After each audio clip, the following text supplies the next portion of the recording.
আজকে চিংড়ি মাছ দিয়ে মিষ্টি কুমড়া রান্না করলাম। প্রথমে আমি চিংড়ি মাছগুলো সুন্দরভাবে ধুয়ে নিয়ে লবণ, হলুদ, মরিচের গুঁড়া দিয়ে মাখিয়ে তেলে ভাজতে দেব।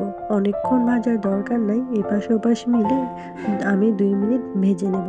ভাজা হয়ে গেলে তুলে রাখবো।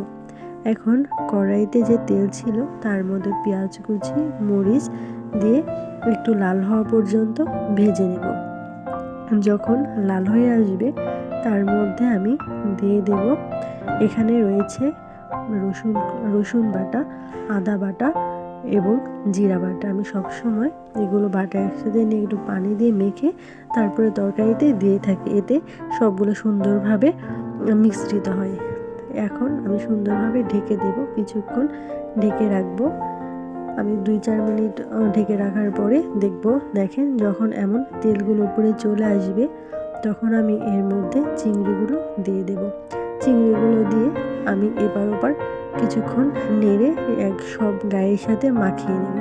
দেখেন কত সুন্দর লোভনীয় একটা কালার চলে এসেছে আমার মাখানো। দেখেন আমি সুন্দরভাবে এটা 2-1 মিনিট সময় নিয়ে এপাশ ওপাশ উল্টিয়ে নেব। যখন এরকম সুন্দরভাবে হয়ে যাবে তখন আমি কেটে রাখা আলু এবং মিষ্টি কুমড়া দিয়ে দেব। মিষ্টি কুমড়া দিয়ে আমি উল্টিয়ে পাল্টিয়ে নেব যেন প্রত্যেকটা মিষ্টি কুমড়ার গায়ে লেগে থাকা মশলাগুলো লেগে থাকে।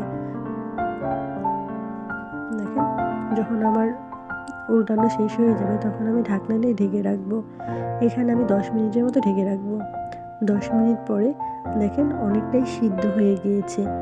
তারপরও আমি এখানে সামান্য একটু পানি অ্যাড করব যেন ভালোভাবে সিদ্ধ হয়ে যায়।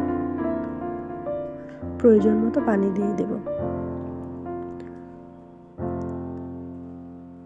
দেখেন যখন পানিটুকু শুকিয়ে যাবে তখন আমার যতটুকু ঝোল প্রয়োজন, যদি আমি ঝোল রাখবো না 80% সিদ্ধ হয়ে গিয়েছে, সেখানে সামান্য একটু পানি দিয়ে আমি ভালোভাবে এটা নেড়ে নেব এবং পানিটুকু শুকিয়ে নেব।